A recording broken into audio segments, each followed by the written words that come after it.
It's time for business news with Richard Southern. And Richard, prices keep going up in the grocery store, and there's another significant increase coming in one particular aisle early next year. Yeah, good to see you, Maliha. It's a big jump on the way, I'm afraid to say, for milk, and this is going to translate into a big price increase as well for things like cheese and yogurt. You know how dairy prices are set in Canada? It's very interesting. It's basically by the dairy farmers themselves. They have the Canadian Dairy Commission, and that commission polls farmers to see, what their input costs are like, and the Dairy Commission recommends what the price increase is going to be. Well, for this year, for next year, they're recommending an 8.4% increase for milk, which apparently is like huge. We've never seen anything like it. I had a chance to talk to Dr. Sylvain Charlebois about this. He's a food professor at the Dalhousie University. To buy milk, you may be seeing milk increase in price by about 8 to 10%.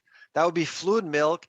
As far as dairy products are concerned, increases may exceed 15% because there's a multiplier there. For cheese, for example, you need 8 to 10 liters of milk to produce 1 kilo of cheese. Now, the dairy farmers say they need the price increase because everything is costing more, from feed to fuel to machinery to fertilizer. However, they didn't make any of their input numbers clear, so we don't know exactly what the raw numbers are. This price increase expected, Maliha, to take effect in February. Oh, joy, huh? Oh, man. Well, the good thing is we do have other milks. Like I drink cashew milk, almond milk, coconut milk. So I think people are going to be expanding their milk palette now, Richard. True. Very true. Now, Richard, the battle for control of our parent company is now being fought inside a courtroom. Yeah, battle for control of Rogers moving to the courtroom today, Maliha. In fact, this is a court hearing that's ongoing as we speak in British Columbia, which, by the way, is where Rogers is incorporated, even though it's based here in Toronto.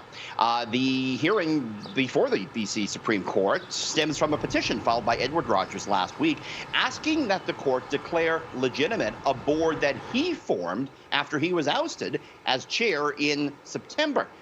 He contends he has the power to fire and appoint board members because he controls most of the company's voting shares. His mother, though, Loretta Roger, and his sisters and associates, they say Edward Rogers' board is illegitimate, and the only valid board is the one that existed before his changes. Now, what we saw in court today was lawyers for Rogers lay out their case, which was that they say any changes to the board need to be approved by all shareholders.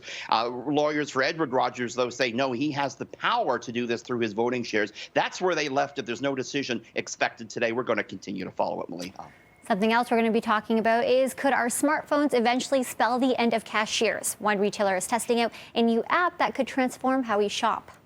7-Eleven coming out with an app now whereby you can go into your convenience store and you open up the app, you scan what you want to buy right there in the 7-Eleven aisle, and you pay for it on the phone. And then you can walk out of the door with those bag of chips without having to interact with a cashier or without even having to go to a mobile checkout counter. We're seeing more and more of these sort of initiatives by stores. It's not clear, Maliha, of course, whether or not this is going to cost any jobs. That's the big catch here. Richard, I've been seeing it at stores and I don't like it. I always look forward to those awkward conversations, so I'm missing it. I like the real people too. I'm with you on that, Maliha. Thanks so much, Richard. See you.